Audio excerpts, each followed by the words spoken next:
seorang pelawak bisa jadi anggota dewan itu karena berkat reformasi. Sempat di underestimate nggak Mas awal-awal? Oh Mas, iya. ketika masuk lo kan pelawak, kerjaannya ngelucu, terus jadi wakil rakyat gitu.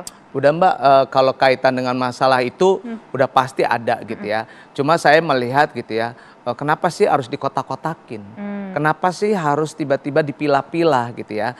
Kan haknya sama, memilih dan dipilih dan menang. Nah kan gitu. Jadi saya melihatnya ya udah, dan saya juga mengajak teman-teman yang lainnya juga, ayo kamu bisa, kamu pasti bisa dan sebagainya. Kayak sekarang kebetulan alhamdulillah saya mengajak teman-teman yang lainnya juga, mereka tadinya Mas nggak mungkin lah gue sih cuma apa sih cuma penyanyi doang, mana mungkin sih bisa jadi anggota dewan gitu. Saya tumbuh kembangkan semangat itu ada. Ya termasuk teman-teman yang lainnya sekarang jadi gitu, saya senang sekali gitu. Artinya banyak ngobrol dengan saya dan sebagainya, ya saya mengajak. Apa yang mungkin membuat Mas pada saat itu, kan Mas ini kan termasuk orang yang ngajakin lah teman-teman artis untuk menjadi wakil rakyat begitu, pionirnya lah begitu, memberikan mereka inspirasi dan juga mungkin wejangan. Apa yang Mas sampaikan kepada teman-teman artis, yuk kita jadi wakil rakyat? Ya, jadi saya kalau ngajak orang juga nggak semuanya artis saya ajakin semua gitu. Ada yang saya ajak cuma ngajak makan doang, nah ada yang saya ajak kerjaan ngejob di produksi saya ya, atau di PH saya. Tetapi ada juga yang saya lihat punya kemampuan, kapabilitasnya mumpuni gitu ya, ada nilainya, ada value-nya ada. Kenapa enggak gitu loh? Dan kan apa buat saya sama-sama menguntungkan lah ya, mereka bisa mengaktualisasikan dirinya menjadi politisi, partai juga mempunyai amunisi yaitu kehadiran teman-teman yang lainnya gitu. Jadi saya melihatnya seperti itu.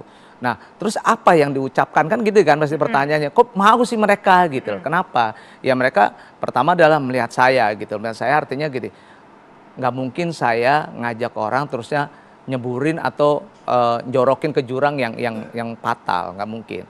Kedua adalah saya juga melihat misal contoh ya kayak Uya Kuya itu kan sarjana politik juga gitu loh, kemampuan bicaranya ada gitu loh ya, terusnya kritis terhadap masalah, membantu orang dan sebagainya. Punya, saya bilang gitu. Saya ajak ngobrol, mau gini ya.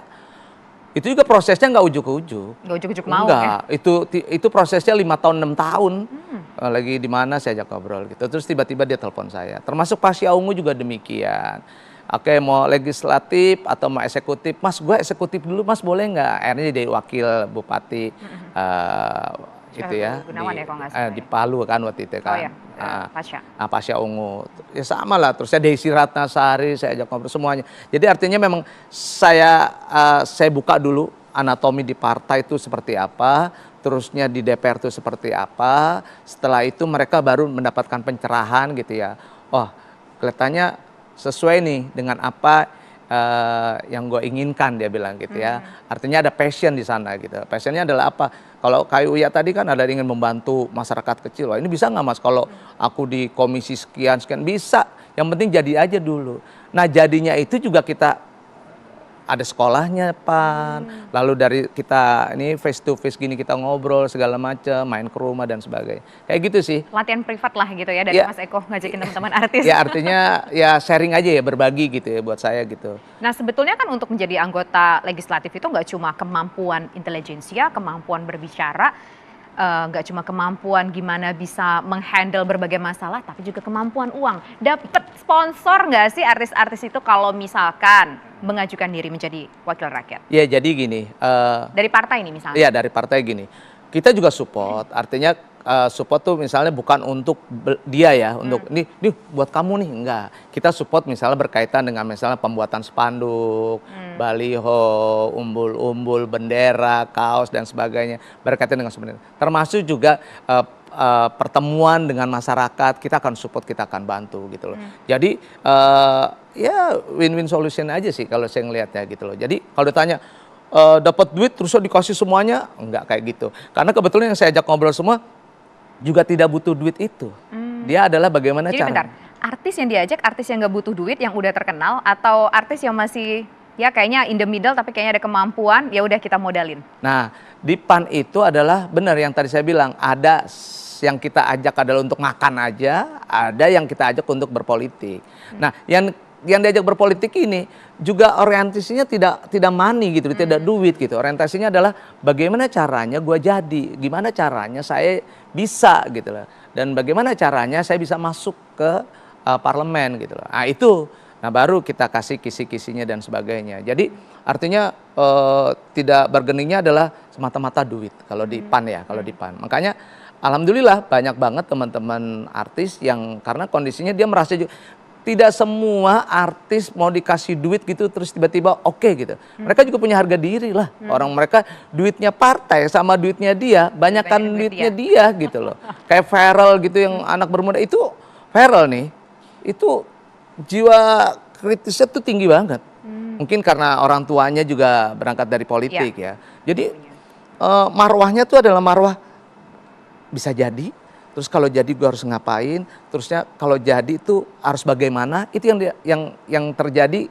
Saya setiap saat melihat teman-teman seperti itu. Biasanya kalau punya seperti kayak gitu ya, keinginan seperti kayak gitu, itu jadi semua. Kalau tiba-tiba datang, dikasih berapa ya kok ya kalau misalnya nih gitu. Itu langsung cut tuh. Bukan cut, dikasih berapa ya. Kok bisa sih lu ngomong gitu ya? Enggak, di partai lain masalah gue ditawarin segini. Kalau udah ada transaksi seperti itu, kitanya bilang ya udahlah, nggak usah mendingan. Karena bukan itu suasana kebatinan kita bangun untuk mereka tuh bukan itu gitu loh. Yang kita bangun adalah dia punya semangat untuk membantu orang, menyembatani orang, ya mendengar aspirasi masyarakat itu. Kalau semata-mata terus duit, kasihan. Makanya juga banyak kan teman-teman yang saya juga kadang-kala miris juga gitu loh. Kalau cuma sekedar, karena gini, kalau dia nggak punya jiwa seperti itu tiba-tiba datang ke partai, kadang-kala kan partai tidak semua sama. Ada yang cuma sekedar tiba-tiba kayak semacam di apa ya namanya, dijorokin gitu, udah masuk PAN atau masuk partai lain. Nih kasih duit, tiba-tiba pembiaran, ada pembiaran tuh, curhat lah. Mas Eko kalau di PAN begitu nggak? Enggak lah, beda gini. Suruh berjuang sendiri. Harus suruh berjuang sendiri. Udah gitu hasil yang didapat suaranya tiba-tiba hilang, diambil oleh internal sendiri. Ada seperti kayak gitu loh. Jadi saya melihatnya, nah di PAN nggak seperti gitu. Tapi ngomong-ngomong, Mas Eko sudah 4 kali nih maju ya. Yang terakhir juga suaranya 5 besar nih dari seluruh caleg yang masuk dari semua partai. Habis berapa sih kalau boleh dirata-ratain, mungkin bisa di breakdown, yang pertama berapa, yang kedua berapa, yang ketiga berapa, dan yang terakhir berapa. Tapi nanti dijawab Mas Eko, usaha jeda berikut, kami kembali sesaat lagi.